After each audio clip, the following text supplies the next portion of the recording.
Good afternoon, everybody. Welcome to episode 6 of the #OpenToWork Journeys podcast. I'm Robert, your host and fellow traveler on this odyssey for purpose, providing, and problem solving. I've got a special treat for you all today, as we are bypassing a solo episode to bring you our third Connecting Journeys interview, where we aim to explore the fascinating stories that can be found everywhere if you pay close enough attention. With an unforgettable anniversary just around the corner, I hope you'll understand the change-up and enjoy the experiences and outlook of this week's guest. But before we hit that hot tag, it's story time with your Haller, baby!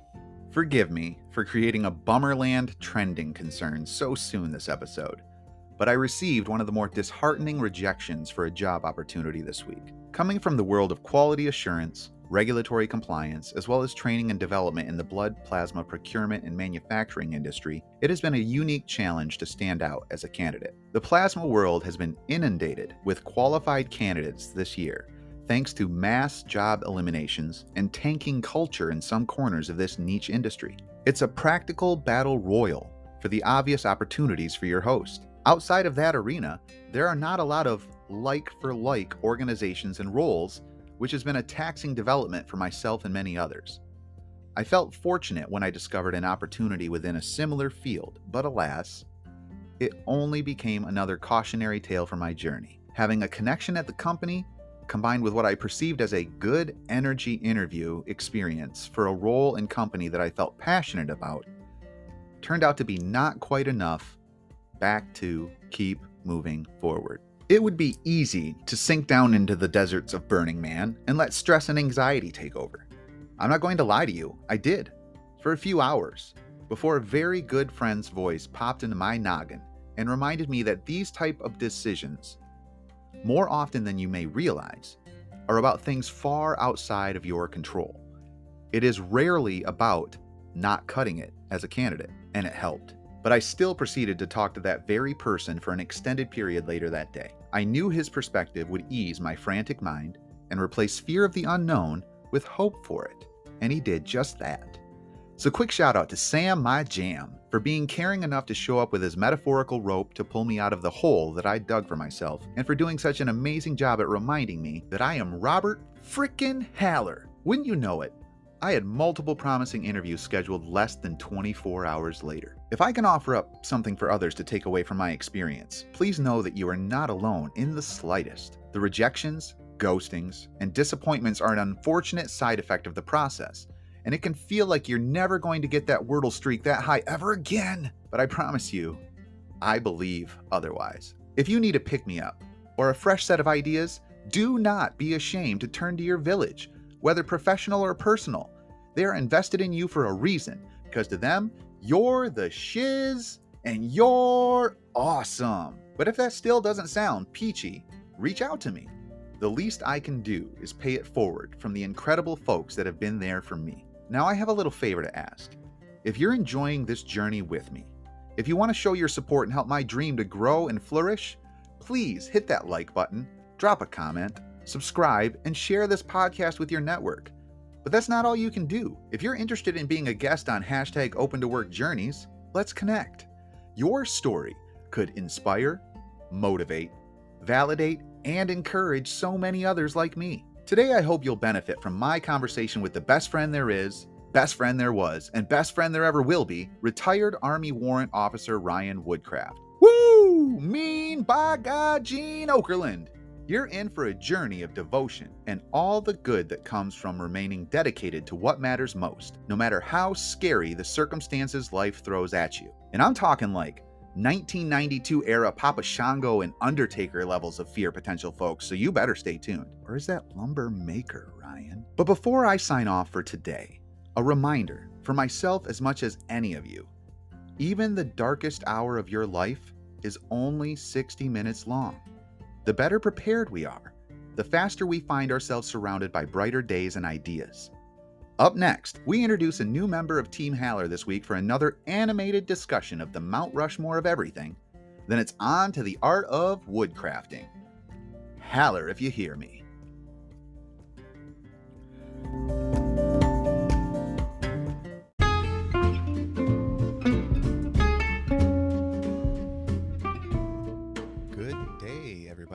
Welcome to another edition of the Mount Rushmore of Everything. Simply put, this is a game where we discuss our top 4 characters, portrayals, etc., of anything. This week, we are shifting things out of hashtag OpenToWork and over into hashtag whistle while you work as we discuss the Mount Rushmore of Disney coworkers.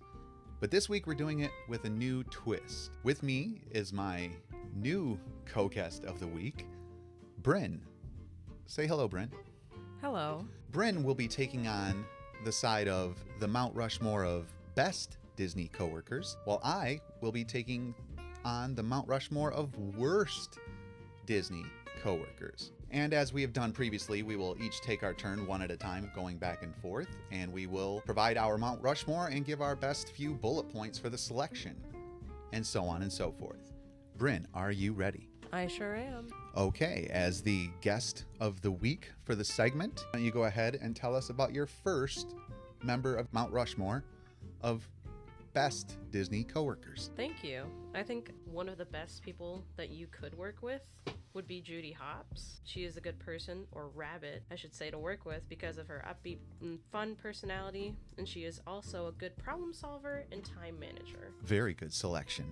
Over to me, the first of my Mount Rushmore of worst Disney coworkers, Jafar from Aladdin. Here are my reasons. First off, he uses some weird magical hypnotizing gemstone thing, so he clearly will get the boss to believe anything he says. He has a high disregard for the bottom of the org chart. I mean, case in point, he left a guy to die out in the desert. And if you disagree with him, he'll have you killed. So that's my first selection. Back over to you, Bryn. What's your second member of the Mount Rushmore of best Disney coworkers? While picking up on the topic of Judy Hopps, speaking of another good problem solver, the next good person to work with would be Remy. Remy may be small, but he's fast and efficient in his work and will use problem solving if need be to better a project. He's also dedicated to how well his work is done and how it is presented, just like the dishes he makes. Wonderful selection yet again, Bryn. Thank you. Back over to me now. My next selection for the Mount Rushmore of worst Disney coworkers is from Inside Out, Anger. Everything sets him off. He's a walking fire hazard, and on top of all that, he has no ambition to move up whatsoever. Completely refuses to take anger management courses. Back to you, Bryn. What's your third Mount Rushmore of best Disney coworkers? Picking up from where Remy is, someone else who is good at hard working and presentation would be Tiana. Tiana has worked hard and gets to the point when it comes to working. She also doesn't mind doing things all day and night to make sure a project is complete. She also makes sure that all of her hard work actually means something. Very well thought out explanations, Bryn, I must say. Bravo to you. Thank you. Back over to me, my third member of the Mount Rushmore of worst Disney coworkers. I must preface by saying I love this character so thoroughly, but I must put him on the Mount Rushmore. It is Goofy from a Goofy movie. Let's just start with I love him, but all he ever wants to talk about is fishing. He's obsessed with fishing. He can't be taken seriously. And the worst of it all, he completely abandons his schedule to go on a cross-country fishing trip. Bryn, why don't you go ahead and hit us with your final member of the Mount Rushmore of best Disney coworkers? And finally, to conclude my list for the best 4 Disney coworkers to work with would be Fa Mulan. Mulan, like Tiana, doesn't mind doing things day and night if it means that she can complete a task efficiently. She's also determined and doesn't give up when things get tough. She also likes to plan things out and easy to follow steps to help others understand plans while working together as a team. Yes, I would definitely say the definition of a leader right there, and the best leaders make the best coworkers as well. Finally for me, on the Mount Rushmore of worst Disney coworkers, Scar from The Lion King. He shows no respect even to the CEO. He keeps bringing shady characters to work, more and more of them. And the dude takes all the food from Phil the fridge and gives it to his friends. I mean, what the H, man? All right. So there you have it. Bryn, for the benefit of the audience, why don't you quickly just go ahead and name your Mount Rushmore of best Disney coworkers. What were the four? Here are my 4 characters who I think would be good to work with: Judy Hopps, Tiana, Remy, and finally, Fa Mulan. All right. And on my side, the Mount Rushmore of worst Disney coworkers: Jafar, Anger, Goofy, and Scar. So there you have it, everybody. That's another edition of the Mount Rushmore of Everything. Bryn, thanks for coming on for the first time today. I hope you enjoyed yourself, and thank you so much. Got anything to say in closing? Thank you for having me on the show. It's really nice. All right. So with that, I will say on behalf of Bryn and myself, holler if you hear me.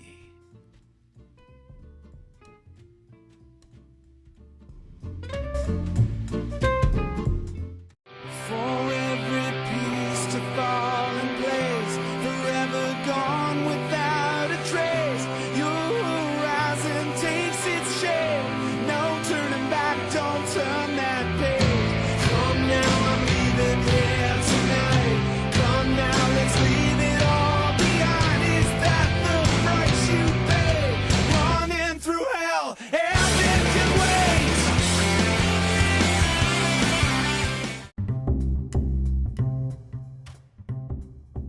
Good afternoon, everybody. And good afternoon to our guest this week on the podcast, Ryan Woodcraft. Bro Chacho, thank you for joining us on the hashtag OpenToWork journey. Oh man, I'm so excited to be here. This is great.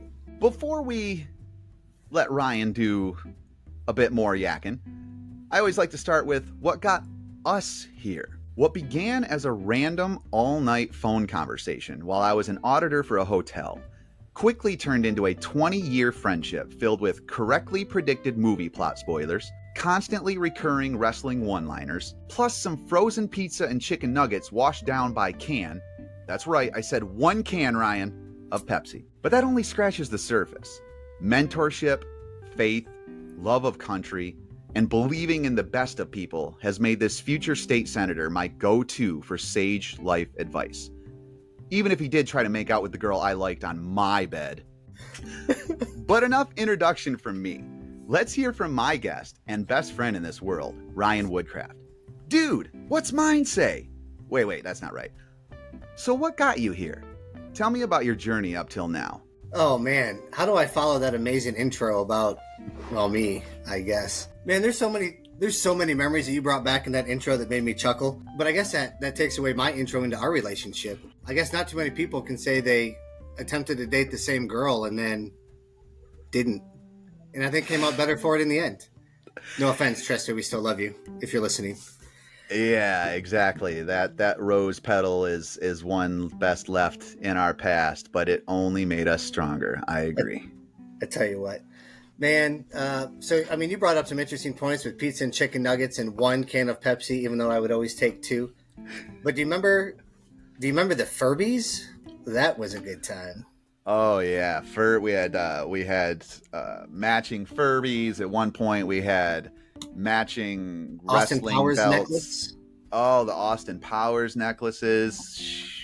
Boy, I'm sure there's so much more. To put this into context, my first concert with Robert was a Christina Aguilera concert. And I'm not talking dirty Christina, I'm talking genie in a bottle Christina. That's how far we're going back. The memory that will sit seared in my brain forever and ever most from that was when someone derfed her straight in the face with a beach ball. We've had some great times in the early years of our life and our late teens heading into our 20s and adulthood. And whereas my life, went through college and out into the professional world, you chose a different route, and it is certainly one that all of us can respect and appreciate. You have experienced a lot in your time in this world. You've afforded me the ability to kind of be along for the ride for a lot of it and benefit from what you gained wherever you felt I could. So I really considered you to be such an obvious choice to bring to this podcast, as I've alluded to previously, as someone that provides one of the 4 big rocket fuelers of motivation, inspiration, validation, or encouragement. You dang near hit all of them, even if it's not your intent. What got you to being that kind of person for someone like little old me and so many other people? I guess you could say it was a different path. For those listening that don't know about our relationship, you're a couple years older than I am. I think it was your freshman year in college. I think it might have been my junior or senior year in high school when we really first started hanging out. In the part of Michigan that we grew up, most people followed one of two paths. You either graduated high school, went to college, moved to a nearby but not too far away city, and went on with your professional life. Or you graduated high school, you stayed in your hometown, you worked at the local gas station, you dated your high school sweetheart, you got divorced 3 times, and you're still there at the local gas station. So my senior year of high school, when I got accepted to Central Michigan University, I thought that was a good thing, right? You go to the university, you get your degree, you go get a job somewhere. It was probably about 3 or 4 months before I graduated high school where I realized that was not going to work for me. For those that have been around CMU, it's still Mount Pleasant, still a relatively small city, or a large town. And there's a lot of things with a lifestyle that I just didn't want to live. I knew I wouldn't go to class. I would probably get in trouble. I would waste money that I can't pay back. I would rack up debt that would cost me way too long to pay off. And even at the age of 17 and 18, I was involved in local politics. And I thought that was always going to be the thing that I was going to do for the rest of my life. So what better than in the spring of 2001 for an 18-year-old kid to do to get into politics and go, hey, what if I just join the Army? I do 3 or 4 years. I get out. I put Army veteran on my resume, and I get back into politics, right? It's kind of like that check the block kind of a booster. That was a great plan. My parents were not quite on board. It took me a couple of months of convincing. In July of 2001, I left for basic training in Oklahoma. If you're doing the math and you're putting the dates together, our entire world changed. I don't mean my world and your world. I mean the entire world changed in September of 2001. I'm not going to give you an entire update on my entire military career, but the 1-year anniversary of September 11th, I found myself in Washington, D.C. It was probably a couple hundred service members. We took live Stinger missiles from Fort Hood, Texas, now Fort Cavazos, because we renamed it. We had live missiles in defense of the National Capital Region for the 1-year anniversary of September 11th. We went back again for the State of the Union address with President Bush closely following thereafter. And if you find yourself today driving around the National Capital Region and you see some Army-looking Humvees with some missile pods on the side, they are still there. That has been a continuing mission for the past 22 years now. And to say that I was able to be a part of the team that started that in defense of our national capital was a really cool thing. Because of the war on terror, from a military career perspective, I've been to Iraq twice. I've spent 12 and 14, so 26 months in Iraq. I've spent a couple years in Afghanistan. I've been in the Arabian Gulf for about 6 months doing different mission sets. And it had been a long career, but outside of the service piece, my career has taken me all across the world. I met my wife in Texas. We've been married for 20 years this year, coming up on 21 in January. We have 2 awesome kids. And it's so funny to watch how they look and how they act and see both Jennifer and I in them. And realizing that my oldest may look just like me, but he acts just like my wife. And so, being able to understand how to discipline or how to mentor that has been fun. We currently reside in El Paso, Texas. This is what we call our forever for now home. We've lived in Texas. We've lived in the border of Alabama, Georgia. We've lived in Colorado and Tennessee. And just being able to meet different people from different walks of life in different parts of the country has been absolutely wonderful. So last fall, I retired from the Army after 21 years, and we're calling it Forever for Now here in El Paso, Texas. When my oldest son started school here, it was the end of his fifth grade year, but it was his, if you count pre-K, it was his 6th different school, being a 5th, 6th grader. And that was kind of the thing where now is the time for both him and our youngest to really be able to plant some roots and not have to have new friends every 2 years. So here we are, man. I will say that one thing I find incredibly inspiring about you is the level of commitment you give to your country, the level of commitment you give to your marriage, your children, your faith. I could go on and on and on. Those are just the easy ones. You are quite possibly the most committed person I know, in the right way, of course, not in some wackadoo way. So one of the ways that you've inspired or motivated me through some of the points in life that you mentioned were those multiple deployments, right?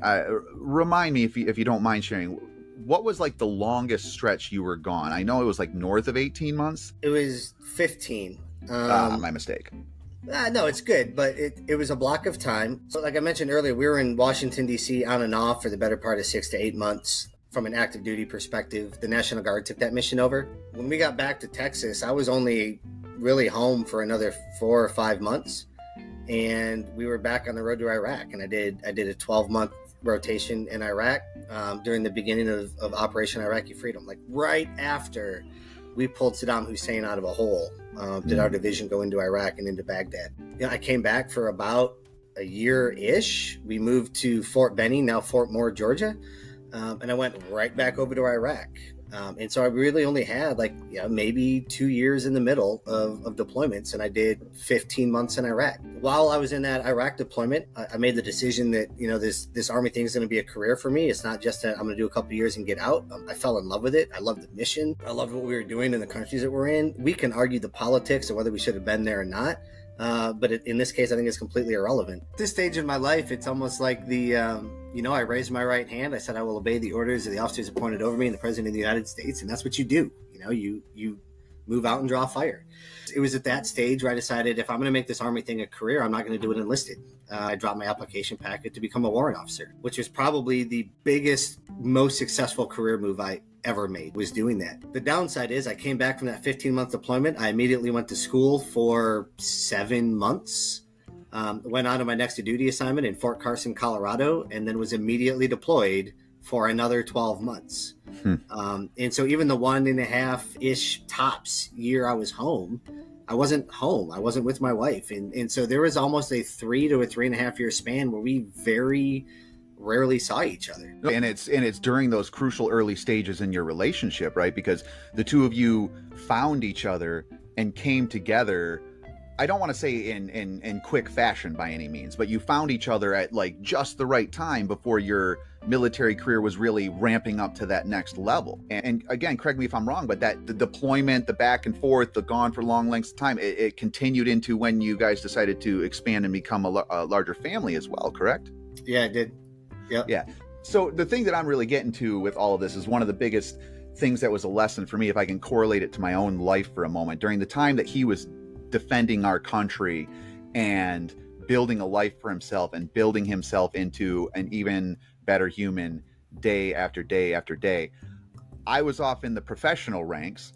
And a lot of my career during that time involved a good amount of travel. Some of my jobs were 100% travel. Monday through Friday, I was away from home, Saturday, Sunday, then back out on the road.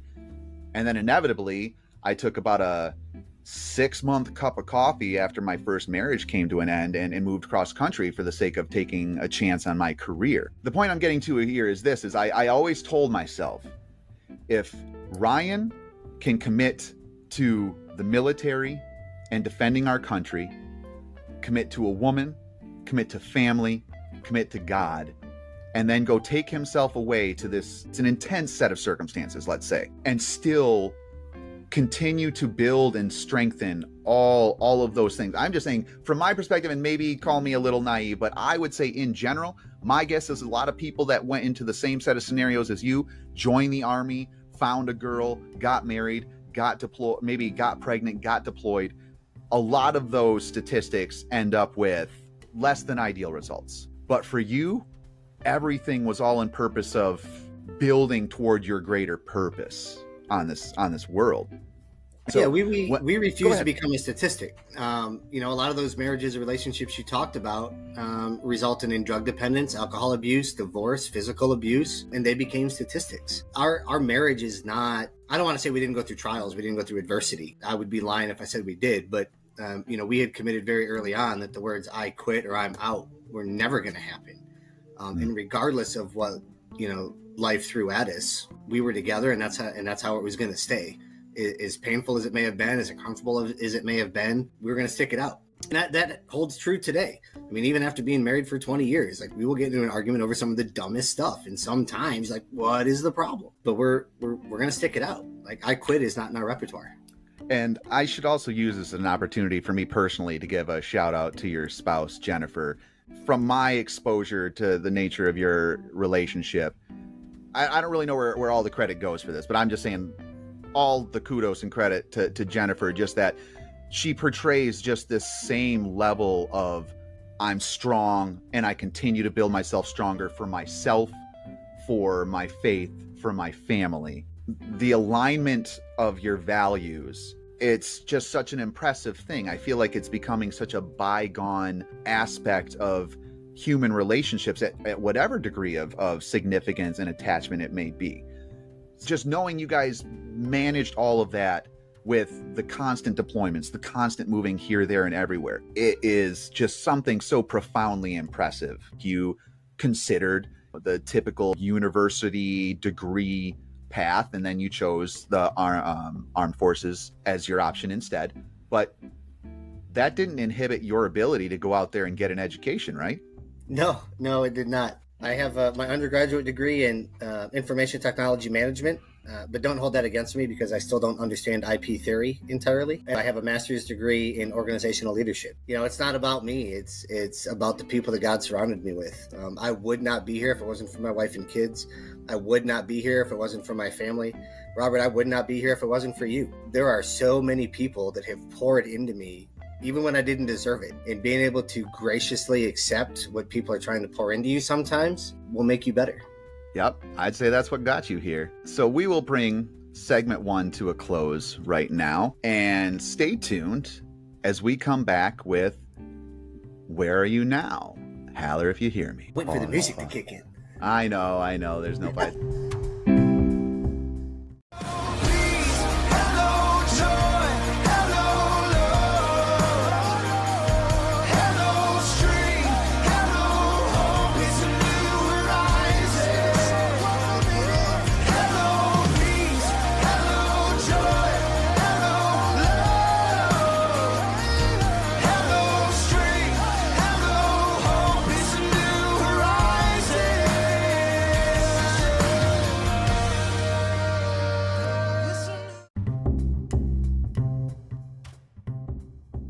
That brings us to, where are you now, Ryan?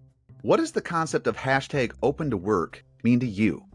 Yeah, so OpenToWork, for me, at this point, is taking advantage of opportunities that are presented. That doesn't mean jump at every opportunity that's presented. There could be some very bad choices there. But sometimes, if there's an opportunity in front of you and you don't take it, you may be missing out on what you're supposed to be doing next. And the one thing I always love about you is, I don't know the best way to put it, but just, this sounds so dumb, the faith you have in your faith. It's just knowing, like you'll just say, it's God's plan. I admire that so much. This is stuff that you and I talk about plenty offline, so it doesn't have to be a part of our interview today, but it's not 100% like for how I view things, but boy, howdy, do I respect the heck out of your viewpoints and where it's got you to. So thank you for addressing the OpenToWork portion of things. Let's talk about post-military life. You talked about setting down your roots in El Paso. Maybe you can kind of dive into the story, and I'm going to probably butcher it, but when it came down to kind of determining what your last location assignment was, if I recall correctly, you were not super thrilled about El Paso, but now it sounds like you could find yourself never uprooting from there again for the remainder of your time on this planet. Is that about right? Yeah, that's pretty close. If you would have asked Jennifer and I 5 years ago where we were going to retire at, we would have both told you Colorado Springs, Colorado, in the matter of the 2 seconds it took to come out. We moved to El Paso in December of 2019. So for those doing the math with world events, we were about 3 months away from, again, another event that completely changed the entire history of the world and how the world operates. We came into El Paso, we got the kids enrolled in school, we were enjoying the city. I was at my new unit of assignment. I mean, things were going pretty well. And the Rona decided to show up. and all of the politics and drama that came with it. There was about a March, April, May, June, so 4-ish month span where even as an active duty service member, I was primarily teleworking. We would go in limited participation in the office. Once, maybe twice a week, I would go in for 4 hours a day so we could, minimize contact and all those things we thought at the time was going to keep everybody safe, and whether it did or not is irrelevant. You want to follow those procedures. But it gave us a lot of time at home, and I mean a lot of time at home. The kids were homeschooled, and most of your listeners already know this, right? So maybe I'm dredging up some bad memories, but we became doctors, we became teachers, we became psychiatrists and psychologists. We became a lot of things at home. It was about, I want to say it was about mid-April. It was right around Easter. And Jennifer felt like God was telling her that it was time for me to retire and that we were going to stay in this city. And I was not okay with that. I was not ready to retire. Me either, to be quite honest. being all the way up in Michigan, it's bad enough only to get to see you when you came through on trips. That's basically saying it's your fault half of the equation. I think as Joe Dirt once said, life's a garden, you just got to dig it. But we made the decision in June. I said, okay, I will do 2 more years. We're going to stay here. Let's purchase a home. Let's plan. And from that moment on, God opened every single door that I was supposed to walk through, and he closed the ones that I wasn't. And part of that hard part is that he closed doors that I wanted to walk through. He's like, nope, that's not my plan. And he shut it. In the middle of COVID, we built a house from dirt to closing in less than 6 months. We moved in before Christmas in 2020. We planted a church. For those that are familiar with the military community, Fort Bragg, now Fort Liberty, North Carolina, there's a church called Manna Church. Our call from God is to plant an expression of Manna Church at every U.S. military installation in the world. And so for those of you that are keeping count at home with your fingers and toes, that is 273 locations in the world. And for those that have lived the military life, every 2, 3, 4 years you move and you find new schools, you find new gyms, you find new restaurants, you find new friends, you have to find new everything. And one thing that we want to be is we want to be that small piece of home for the service members that move across the military highway. And if they can go from one Manna Church to another Manna Church, it's the same people, it's the same culture, and that's who we are. Planting a church in August of 2020 during COVID was an extremely crazy thing that makes no sense to absolutely anybody when you look them in the eye and they go, what are you doing? We're planting a church. Why? Because God told us to. And for those that don't believe the way that we believe, it's almost crazy to be able to explain it. Like, you just have that amount of blind trust and faith. Yep. Because every time we say yes, he blesses us on top of it. And we don't know what that's going to hold. We don't know what's going to come of that, but when you're faithful with the little, he gives you a lot. We started in our living room with about 14 people. We now meet in a middle school cafeteria. Our numbers are a little bit higher. We're the high 30s, sometimes low 50s, just depending on the Sunday. Now, that's a whole nother episode. Once you get a couple of seasons in, Robert, we can talk about that. You alluded to it right before the end of segment 1. I had about this 4-month lapse where the Army was like, hey man, like, you gave us 21 years, you just go do you. I could have floated in the pool in my backyard and sipped on some mojitos. But instead I wanted to try something that I had never done before. And I spent the last 4 months of my time in the Army as a substitute teacher in one of our local school districts, and being around everything from pre-K to seniors, and being around those different students. And here's what's weird is even at the time, I was almost 40, I was 39 years old. Whether it was pre-K or seniors, those kids love selfies. Like, they think it's the coolest thing. I would take selfies with some of the middle schoolers and I would send them on Twitter to their actual teacher for whatever reason they were gone. And the teachers loved it. I'm going to share a small story because I can. I signed up for one class at a high school, and when I showed up, one of the assistant principals was like, oh, no, Mr. Woodcraft, I know you signed up for this, but we need you in the fine arts wing today. Okay, great. And the very first class on my list was an all-girls freshman dance class. So when I walk into the dance studio, and it's a studio, the walls are lined with mirrors, and there's a shiny, slippery wooden floor. I am a 39-year-old man, and these 14, 15, whatever girls come in to dance. And it was one of those things like how do you do this? Because it's awkward, right? Like, the elephant in the room is, this is weird. Well, I can walk around the room and pretend not to watch them dance, but There's mirrors everywhere. I could just sit on the floor and play on my phone, but that's not me doing my job. And so I decided to embrace the awkward. But if I'm going to be in here for an hour or two, I'm going to learn something. And the students loved it. And I took some pictures of me doing one of the poses that they taught me how to do. And I still, to this day, will see some of those students in the store or at a baseball game, and they will remember me doing that move. But I still don't shy away from opportunities when they're presented. Some require more conversation and prayer with my wife than others, but take advantage. As I listen to you talk about all that, and you highlight how this phase of your life kind of came in full force, right? Conveniently timed with a global pandemic. It reminds me of conversations I've had with others. I think a lot of conversations people have had in the years that have ensued since, which has been the significant spike in the level of behavioral health issues that people tend to kind of tie back to the pandemic and sheltering in place. And I wanted to ask you your thoughts because, like you said, you had to go through all of that too, and seemingly came out of it. We came out stronger. Yes. And now I want to ask you your assessment on it, but the thing I want to do first is, sorry, I'm the host, so I'm going to get out in front of this. It's the idle mind syndrome, right? The idle mind is the devil's playground. I think that's the phrasing.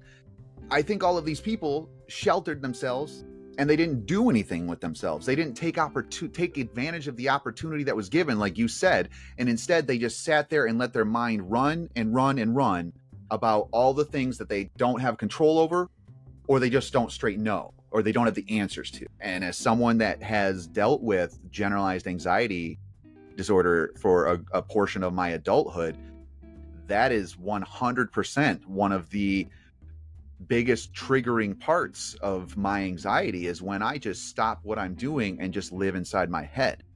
So what I hear from you as you talk about this thing that affected the entire world and how it affected your little slice of life, all I noticed was you didn't stay idle. You didn't have an idle mind. You were always in pursuit of more purpose, more growth, more, I don't have another more profound word, so it might just end there. Do you have any additional insights on how you guys managed to, like you said, come through it not with new wrinkles to the formula that have to be addressed and accounted for and maintained, but rather new enhancements? As some of you may have just heard in the lead up to this, the song leading into this segment is called Fear Is Not My Future. And that's not by accident. Our family refused to be scared. Is there a global pandemic? Yes. Is it something to be worrisome about, to be precautious for? Yes. Does that mean that I'm going to live in fear every second of my life for something that may or may not happen? Absolutely not. And did we not go out to eat very much? Sure. But we still went to the grocery store. We would get takeout. There would be, what do they call them? Like socially distanced movies in the parks, or we're going to those. We are not going to stay in our house under lock and key and live afraid.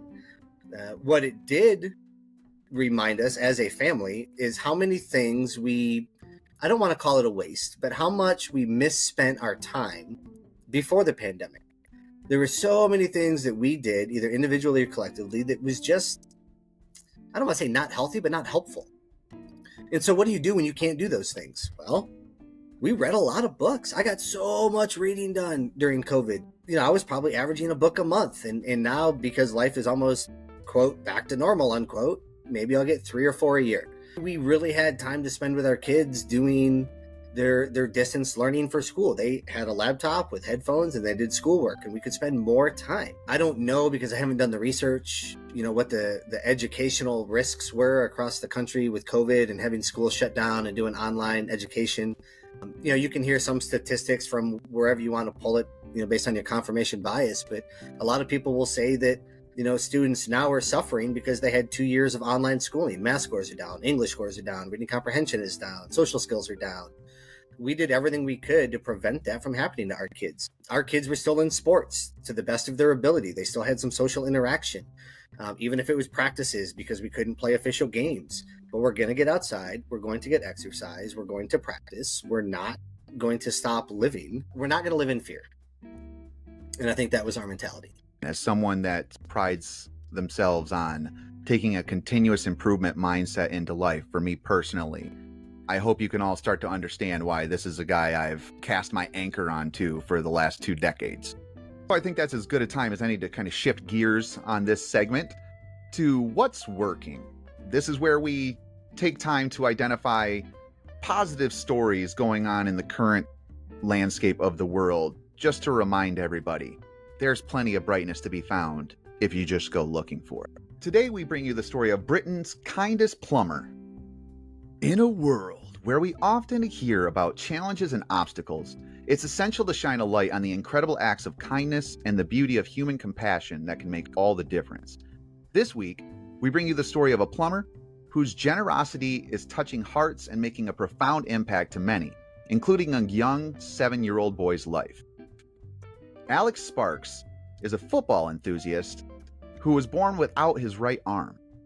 Like any other child, he had dreams and wishes, and one of those dreams was to have a bionic arm that would allow him to take a throw-in like his teammates. Alex's mother launched a fundraising campaign with the goal of raising the necessary funds to provide her son with the bionic arm he so dearly wished for. Little did they know that their plea for help would reach the ears of James Anderson, a man now known as Britain's kindest plumber. James is the founder of the company Defer and is renowned for his selflessness. He's helped countless elderly clients by refusing to take money from them for his plumbing services. When he heard about Alex's fundraiser, he knew he had to be a part of it. In an incredibly heartwarming turn of events, James made a generous donation of almost the entirety, actually more than the entirety, to fulfill Alex's dream. When he had the chance, he told Alex, "I've just paid for your new arm. Now you can go fishing with your dad." And the moment was captured in a touching video where you see the sheer joy in Alex's face. His mother described the impact of James's generosity as life-changing. Can't really argue that. When James met Alex, he fell in love with the young boy's spirit and determination. He knew that providing Alex with this bionic arm would not only give him back his life, but also allow him to be as normal as possible. It's a gesture that will leave a lasting imprint on Alex's life, reminding us all of the power of kindness. James Anderson has shown us that a single act of generosity can transform lives and make the world a better place. Any thoughts on that story, Ryan? I know it's a whole lot of me talky. What hits you when you hear about stories like that? No, it's great. You've referred to one of our favorite phrases. We're made on purpose for a purpose, and we are blessed with the resources and the gifts and the talents and the abilities that God gives to us, and it's our job to steward them appropriately. And when I hear stories about a guy that was put on this planet at a specific point in time for a specific reason, who used the resources that God gave him to change a little boy's life, we have no idea the impact that single act will have. The story's great. I don't want to diminish the story. But what about the guy that bought the arm? Who did he go back and tell? Who has he shared that story with? How many lives were impacted? That boy, for the rest of his life, is going to remember the guy that bought him the arm, and the lives that are going to be impacted, and the reach beyond the initial touch is something that's super cool to think about. You could look back in moments in history. Robin, I've heard some of the stories that you've shared on the previous episodes of this podcast. We're talking about them 50 years later. And who hears those stories today and goes, "Oh my goodness," and does something similar and continues to change the world? Act of random kindness. You want to change the world? That's where you start. I was going to say myself, we should all take a moment to reflect on this incredible story of compassion and remember that each one of us has the power to make a positive difference in someone's life. It doesn't have to be 13,000 pounds, dollars, whatever your currency is. It can be done in the smallest of ways. So thank you, James. That'll bring us to the end of segment 2. Stay tuned as we find out where Ryan's going in our next segment.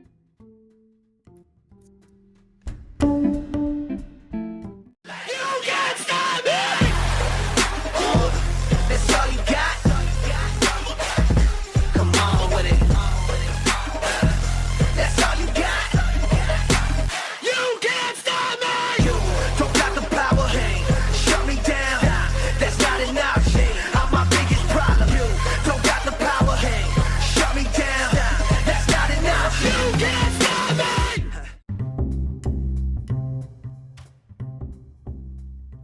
Here we are, back for our final segment.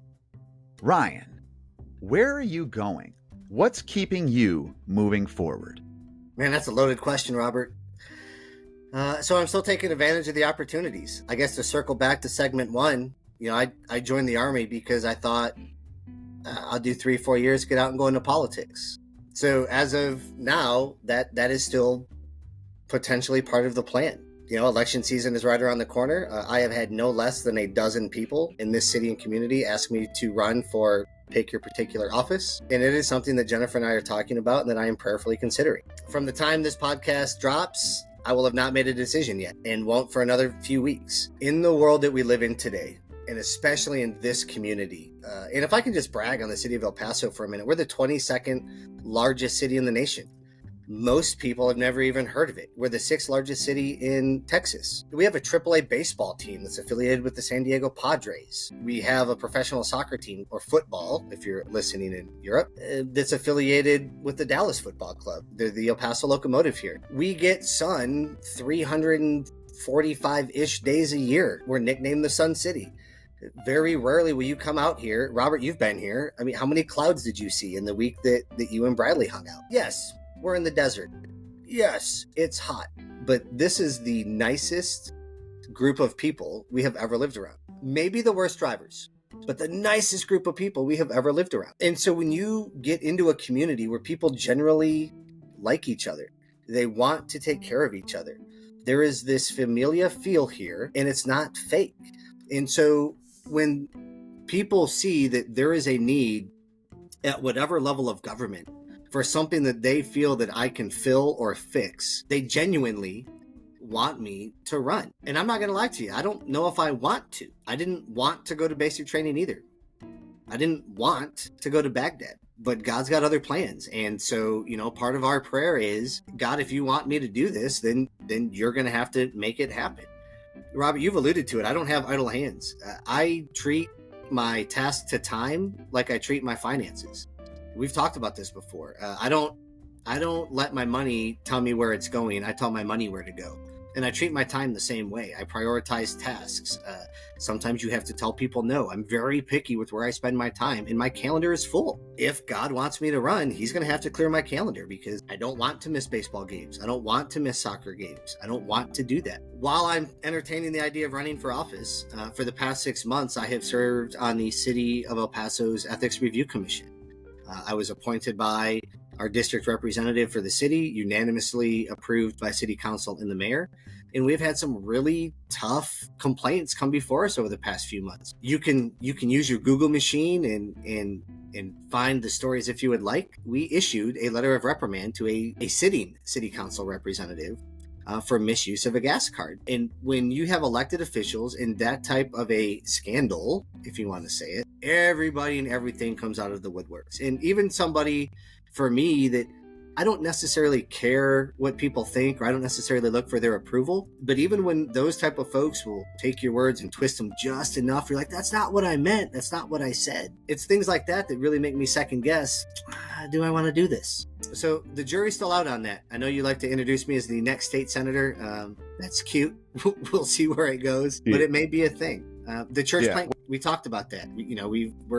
We're continuing to do outreaches into the community, whether that's back to school supplies, whether that's free waters or car washes or whatever we can do in the community to serve those folks. I'm continuing my civilian career after retirement. Jennifer this week started her first semester in college. Nice. Yeah, nice. Right? That's real nice. That is so impressive. And it's one of those things where it's like, why? Why not? Right? Like, why are you going to college now? Why not go to college now? She has the finances. We have the ability. Take advantage of the opportunity that's given. Don't sit around and be like, oh, I guess I have an off day today. What am I going to do? Nothing. That doesn't work for us. Yeah. You will have to pardon my attempts at manifesting your political future here. But as someone that is #OpenToWork, I can't help but try to pivot myself toward a potential bid into the world of being campaign manager or a speech writer.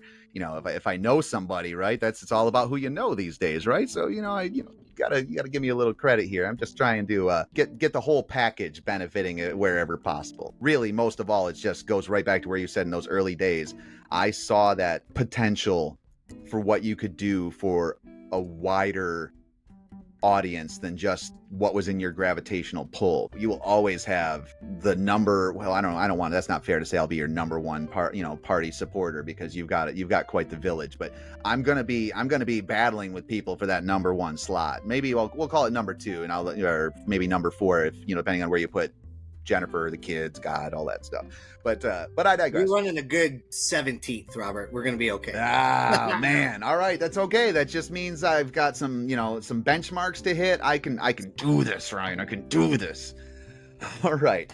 There are people that win the Royal Rumble start number one. You too can be the last man standing. Yeah. No better way than that to transition. Thank you so much for all that, Ryan. In our final segment, we provide something additional for our audience to take away with them. As we do in each of our interviews, I offered our guest an opportunity to provide a recommendation. You'll already be hearing his musical selections between segments.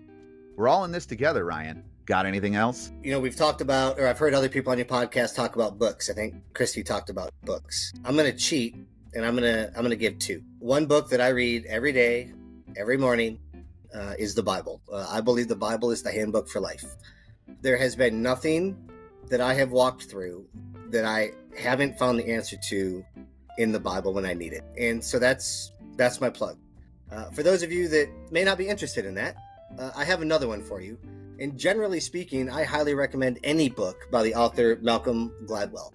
But in this case, I specifically want to point you towards a book called Outliers, The Story of Success. I'm not going to give you a long summation of what the book is, but just a quick snippet off of the back cover, and then you can add it to your Amazon cart, please. In understanding successful people, we have come to focus far too much on their intelligence and ambition and personality traits.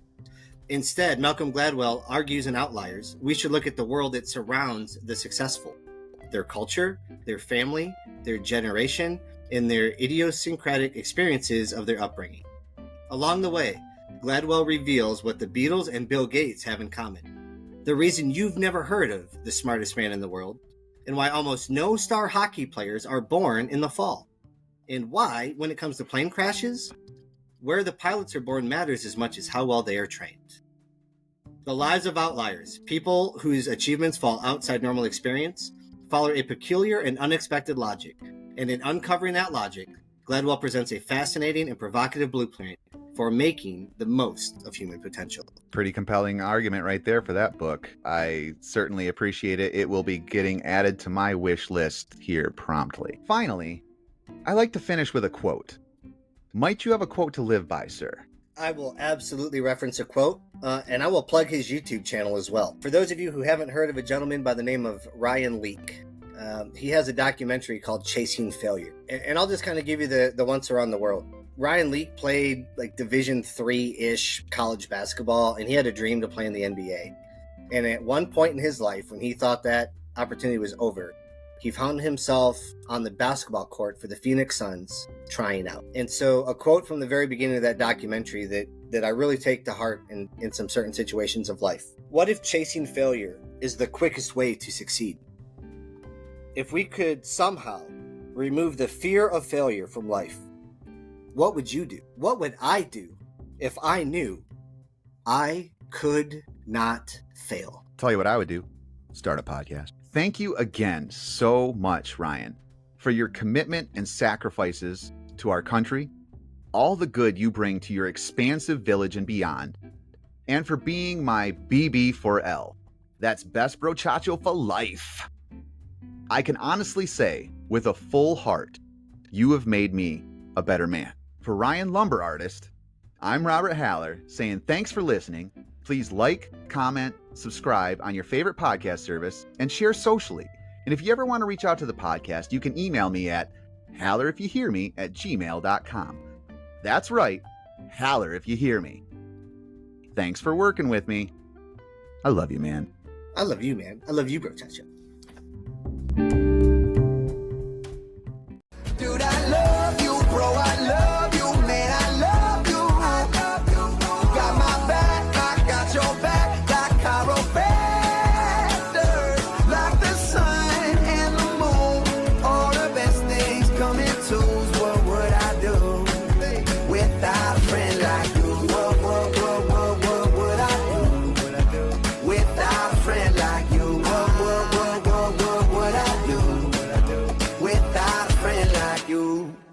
That's going to actually be the real end. I'm just going to tell you right now. I just forgot that I wanted to throw that in there because I feel like people need to hear two grown ass men telling each other that they love each other.